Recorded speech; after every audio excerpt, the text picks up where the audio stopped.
He disguised as a beggar, this vampire infiltrates the church. He smears a perfume on his neck, and the nuns, upon smelling it, flock to him, one after another, prostrating themselves at the vampire's feet, eager to offer themselves to the monster. The scent can make anyone lose their mind, willingly becoming his puppet. Yet this monster has lingered for 400 years, searching for the soul of his beloved. Director Gu Shen returns with another epic fantasy masterpiece. Without further ado, let's get started. In Eastern Europe, 1480 AD, Prince Vladimir rules his kingdom and lives a peaceful and happy life with his Elizabeth. However, wars and disasters abound, forcing Vladimir to personally fight on the front lines. As the prince leads his troops, Elizabeth is tragically attacked. As the battle drew to a close, darkness fell, and the sky was illuminated by a blaze of flames. Vladimir stood atop the hill, his sword still pierced by the hand of his enemy. This battle was a resounding victory, a brilliant one. But Vladimir soon received word that Elizabeth had been ambushed. He fled on horseback, but as he reached a snowy field strewn with traps, his horse's hoof was caught in one of the traps and his ankle was severely wounded by the teeth. Although Vladimir rushed to the scene, he still lost his beloved wife. Blasphemed the gods, and almost instantly the curse fell, transforming the prince into an immortal vampire, doomed to endure loneliness and pain in an eternity of wandering. 400 years passed in a flash, and it ended in 19th century London. Dumangs led a priest into a mental hospital. They walked through the messy corridors and walked into the dark basement, where a seemingly harmless young woman was locked up. Her name was Maria, 25 years old, from Bologna, Italy. She was about to marry Henry William Spencer, the consul of Paris and the nephew-in-law of the Queen's own choice. The wedding of the two was supposed to be held in the family estate, but Maria objected to it being held in the church. However, the groom invited Westminster Abbey to the church. The bishop blessed the wedding. When the bride saw the clergy, she suddenly fell into hysterics and showed incomprehensible lust. The priest took Maria's document, which said that she was born on March 18, 1759. Dumeng explained that this was probably a printing error, otherwise Maria would be 130 years old. The priest's order has been studying vampires for more than 400 years, but has never captured a living specimen. So he saw that Maria had no intention of harming her, only a burning scientific research soul. Unexpectedly, this vampire was quite well behaved. As luck would have it, she just grinned so that the priest could observe her fangs. The priest pointed out that, contrary to popular belief, vampires are actually very adaptable to normal light, but they cannot withstand direct sunlight. After the priest finished speaking, he opened the window, and Maria screamed, as expected. Large areas of her skin were burned by the sunlight, and the cross immediately caught fire when it approached her. The priest grabbed Dumeng's assistant, scratched his wrist, and fed some blood into Maria's mouth. Then he examined the vampire like a farmer flattering a mule, and found bite marks on her neck. In other words, Maria was not the first generation of vampires. Vatican had been looking for the source of this creature, but Maria refused to reveal the name of the owner, only saying that the other party was a prince who had been looking for his princess. Not long after, the priest found the Paris consul, Henry, and asked to visit the room where Maria had lived before. He carefully examined every corner of the room, and finally saw a half-torn illustration in one of Maria's books. The person on it was Princess Elizabeth. Could it be that this was the princess Maria was talking about? At the same time, a young lawyer took a carriage to a remote castle. Before getting off the carriage, the coachman insisted on giving her a string of crosses for self-defense. The lawyer felt puzzled and hurried to the castle to handle business for the client. Unexpectedly, the castle was pitch black. No one answered after calling for a long time. E-man said, "You can just call me Count Dracula." Obviously, this count was Prince Vladimir of the year. Jonathan followed Dracula into the restaurant. The lighting here was finally brighter. Dracula prepared a rich dinner for Jonathan, but he had no intention of eating. He pushed a plate to Jonathan through the air. This is an old monastery in the center of Paris. Given the dilapidated state of this property, the local county would like to know if you are interested in selling it, Jonathan said as he rummaged through the documents in his bag. He didn't see Dracula grab the mouse on the table and squeeze its plasma into the wine glass. He was just a chatterbox like this. The government planned to turn the monastery into a hospital, and the Grand Paris Expo was about to come when the city would welcome millions of tourists. As soon as he finished speaking, the cross fell to the ground. Seeing this, Dracula moved his fingers and threw the cross into the fireplace. Then he flashed behind Jonathan and led him to the guest room to rest. He warned him that the castle was heavily guarded, so he hoped he would not leave the room under any circumstances. However, Jonathan was a staunch atheist and did not think there was anything scary about this house. So in the evening, He did not obey the orders at all, but wandered around with a kerosene lamp. Jonathan came to a secret basement and found a coffin in the middle of the room. He couldn't resist his curiosity and opened it to check. When Jonathan regained consciousness, he found that his hands were tied with chains and 3 unknown monsters were gathering around him. Dracula just waved his hand lightly so that the blood would slowly concentrate on his head. Dracula scratched Jonathan with his nails, and the little monster Code came over with a tang porcelain wash basin to receive it. Not wanting to waste any effort, Dracula asked the young lawyer what his wish was before he died. Unexpectedly, Jonathan said, "I want to hear your story. This young man is indeed not an ordinary person." Dracula put Jonathan down first, and then told him, "I was God's most loyal servant, but he took away my beloved and deprived me of the right to die. However, I believe that pure souls can reincarnate, so in the past 400 years, I have never given up looking for Elizabeth's reincarnation in death. The cloud wings have shrouded Europe for centuries, and nearly 200 million souls have been destroyed, half of whom are women. However, most of these women have joined the church, which has made my investigation difficult. I have been wandering like a ghost for hundreds of years. Because I cannot see any hope, I have tried to die countless times, but no matter how I try, it is of no avail. As time goes by, all desires will disappear, even the desire to end one's own life." Dracula had to change his strategy. He finally created a special perfume. "I first went to the great city of Baghdad to look for raw materials. There are thousands of flowers in the magic garden there. Then I arrived in Kanash, India to learn how to capture the souls of flowers. Finally, I returned to Europe and extracted nectar from the lavender fields in Grasse, France, and then sent it to Florence, Italy, the capital of perfume. I asked the craftsman to create this bottle of perfume. Its scent has a terrifying magic that can instantly capture. Sure enough, I had to come to the Palace of Versailles in France. The king gathered all the nobles and artists together. If Elizabeth successfully reincarnated, she would definitely appear here. Sure enough, I saw the face I had been thinking about day and night, but apart from this face, there was no trace of Elizabeth on that woman. This made Dracula suddenly wake up. The efforts, time and money he had spent during this period were nothing but a delusion. In a fit of rage, he controlled the people on the scene and handed the task of finding Elizabeth's soul to these servants, and Maria was one of them. But the result was obvious. They nothing found. Even the corpse of his lover was painted with a handful of chicken powder. Since then, I seldom leave the castle and hide here all day long, hoping that one day those disciples would bring news of finding his lover." After listening, Jonathan told Dracula, "Since you understand love so well, can you give me a way to live? Because, before I rushed to the castle, I just proposed to my sweetheart, and we also agreed to get married as soon as I go back." Dracula asked with interest, "What does your fiancée look like?" Jonathan said that there was a photo of her in his necklace box. The little monster pulled off the necklace and handed it to Dracula, who opened it and saw that this was Elizabeth, whom he had been dreaming about. Dracula let out a terrifying scream.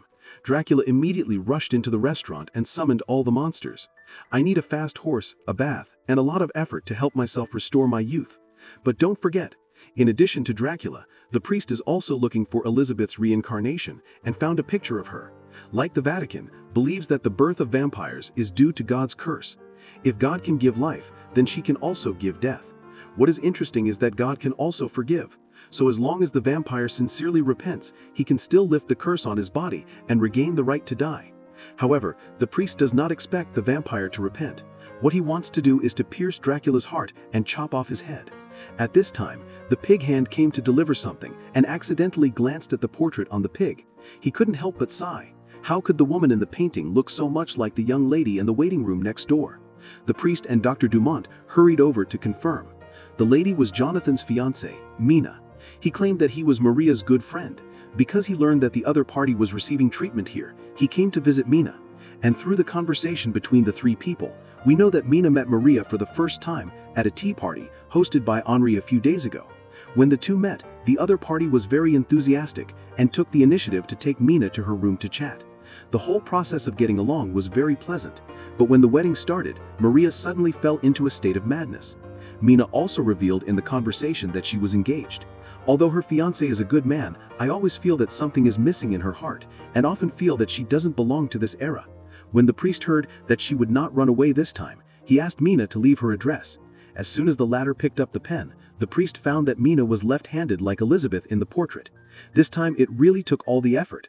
The scene changed. Dracula disguised as a beggar and knocked on the door of a monastery.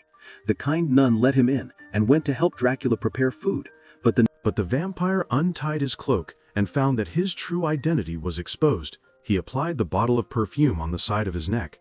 The nuns smelled the murderous scent and immediately swarmed around him, used pure their blood to irrigate his shriveled body, restoring his youthful vitality.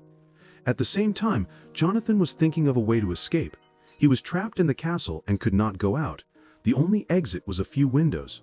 Jonathan made a rope with a knotted sheet, then tied it to the horizontal bar and climbed down. The monsters could only get into the lower window to attack, but their short arms and legs could not touch Jonathan at all. Finally, a clever little monster hooked his calf with an iron hook. However, Jonathan was in pain and slipped and fell down. He landed on the snow pile and slid several meters away. The strong little monsters chased him, but the ice on the river could not bear their weight. Jonathan took the opportunity to climb up and escape on the thin ice. At the same time, Dracula's carriage arrived in London. Maria was the first to smell the scent of her master. As the Count walked into the madman's house in the hospital, those crazy patients actually all became obedient and knelt on the ground to welcome his arrival. Dracula walked into the assistant on duty, gently applied some perfume on his neck, and then ordered the assistant to go into the underground cell as a gift to Maria to reward him for finding Elizabeth. As for the priest, he searched through the books in the library and finally found the illustration of the vampire prince. At this moment, a young man came hurriedly and said that Dr. Dumeng needed to see you immediately. It turned out that Maria did not bite the assistant to death last night, but completely transformed him into a vampire. When the priest examined the assistant, he suddenly smelled a very special fragrance and thought it was the perfume used by the assistant, so he changed the subject and asked Dumeng how Maria could escape with so many chains in the basement. Dumeng explained that a strange man came to the hospital last night. According to witnesses, he looked to be in his 30s and behaved very elegantly and calmly. The clever priest guessed that it might be Dracula. Mina is in great danger now, and we must find a way to save her. At the same time, Mina was warming herself by the fireplace when she heard someone knocking on the door. She went out and saw that it was Maria, who explained that she had recovered. Then Maria gave Mina a ticket for the first 3 rows of the celebration, saying that she had a friend she wanted to introduce to her and urged Mina to change her clothes quickly. Maria pulled her into a magnificent banquet hall. Dracula locked on to Mina's figure in the crowd and seemed to see Elizabeth traveling through time and returning to her side. Dracula tried his best to suppress his excitement and greeted Mina very gentlemanly, but she did not hide her affection at all. Mina was also uncontrollably attracted to Dracula, but she quickly kept her distance from him. After all, Mina now had a fiancé and certainly could not accept the courtesy of others. She followed Maria. Maria squeezed into the celebration and enjoyed all kinds of entertainment programs, while Dracula followed behind them all the time. Just seeing her charming smile, the loneliness of the past 400 years would disappear. Animals. Maria deliberately went into the haunted house and disappeared, creating an opportunity for Count Dracula to let her take the scared Mina to experience the haunted house. 100 years, and it was not easy for him to save some wives. Mina was very tired after running around all night, so Maria asked her to sit and wait for a while she went to make some hot chocolate. Dracula took the opportunity to be alone with Mina and showed her a music box. This thing was a gift Dracula had given to his wife before. When Mina heard the melody from the music box, she always felt very familiar, as if she had heard it countless times centuries ago. Couldn't help but step back in fear. She also thinking that she was under some kind of spell. Dracula ignored Mina's refusal and forced the music box to her. At this moment, Maria came running over to interrupt the ambiguous atmosphere between the two. She pulled Mina to the balcony to watch the fireworks. The colorful lights illuminated Paris and Mina's heart. Dracula sent her back to her residence. Mina felt a passion she had never felt before in him. However, Jonathan's cough quickly interrupted Mina's dream. Friend, Count Dracula. Mina's first reaction was disbelief. After all, the Count is such a charming gentleman, how could he do something to hurt others? Dumont immediately told her that Maria escaped from a mental hospital, knocked out 3 guards, and sucked most of my assistant's blood. The priest pulled Mina aside and patiently explained that the Count is a vampire who can only feed on fresh blood. He usually bites the victim's neck and sucks their blood until they die. Moreover, this Dracula has a special perfume that can tempt the victim to eliminate his will. You must have been bewitched by him." Just in case, the priest carefully checked Mina's neck to prevent her from being transformed by Dracula. Fortunately, Mina's skin was intact and there were no wounds. But the cruel reality made her very tormented. Mina opened the music box and immersed herself in the music. The memories of Elizabeth came flooding back again. Just as she was intoxicated, she suddenly found that Dracula had slipped into her bedroom at some point. She was startled. "It was you." Dracula disturbed the landlord and was about to jump out of the window. Mina was afraid he would fall to death, so she stopped him and accused Dracula of using perfume to confuse her.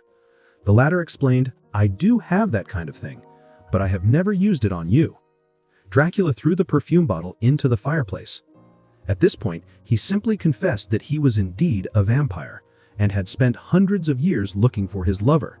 Mina reached out and wiped her nosebleed and licked it into his mouth, then explained that vampires do not have to suck human blood, but without the nourishment of blood, Dracula can only be a disgusting old man, saying that he doesn't care about his image when he's in the castle, but in front of his lover, Dracula only wants to be elegant and charming.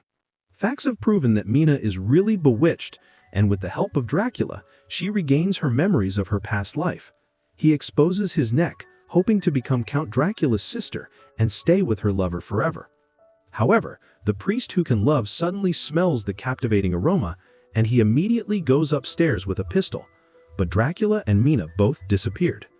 At the same time, Maria returned to her fiancé. The night made him extremely thirsty for blood, so Maria pushed her fiancé down and prepared to have a feast. Unexpectedly, the priest came in suddenly. Maria was about to rush over to attack, but was caught off guard and shot. Henry was almost scared. The priest told him not to be nervous, we can explain everything. On the other hand, Maria was shot and stood up again not long after she was shot. The priest threw Maria onto the fireplace and chopped off her head with force. But he didn't expect that the man could still strangle the priest, even though his head was missing. The priest had to push him away and picked up the cross and inserted it into Maria's heart. Finally, the vampire was dealt with. On the other hand, Dracula took Mina back to the castle and got a coffin with a double bed for the caretaker. Dracula introduced Mina to the little monsters. As for the coachman, he had to remind his master that the people of Bondigung are tracing him. "I am afraid they will come here soon." But Dracula Winyan refused to leave the castle. He finally brought his lover home and would never leave here anymore. Little did he know, as soon as Dracula sent away the servants, a group of armed soldiers took the opportunity to sneak into the castle. In order to deal with vampires, they even prepared cannons. The couple was about to kiss when a cannon fired. Countless soldiers poured into the castle, and the little monsters guarding the house fought hard with them, but even the evil spirits could not defeat the blind guns. In modern society, technology is the hard truth. The priest and the soldiers searched everywhere for Dracula's traces and finally found the coffin in the basement. Jonathan quickly told the soldiers the monster usually sleeps in the coffin. Handicapped by Dracula's vampire abilities, he was still the #1 warrior 400 years ago, a prince on horseback who had fought his way out of the cold weapon era. Killing these soldiers was like chopping melons and vegetables. He asked God why he should destroy his own creation, so Elizabeth's death was caused by the war, not God's intention to take her life. The priest also told Dracula that God's deprivation of your right to die is not a punishment, but an opportunity, a redemption. As soon as the phantom sound fell, the sound of cannons exploding on the second floor was heard. Dracula hurried upstairs. He asked the little monsters to stop the soldiers and then killed his way into Mina's bedroom. The priest approached with a wooden stake and a silver spike. He persuaded Dracula to repent for the last time. Only when you return to peace can Elizabeth truly be free. Love is not confinement, but fulfillment. Dracula opened his arms and let the priest pierce the nail into his heart. In the castle, lost its magic.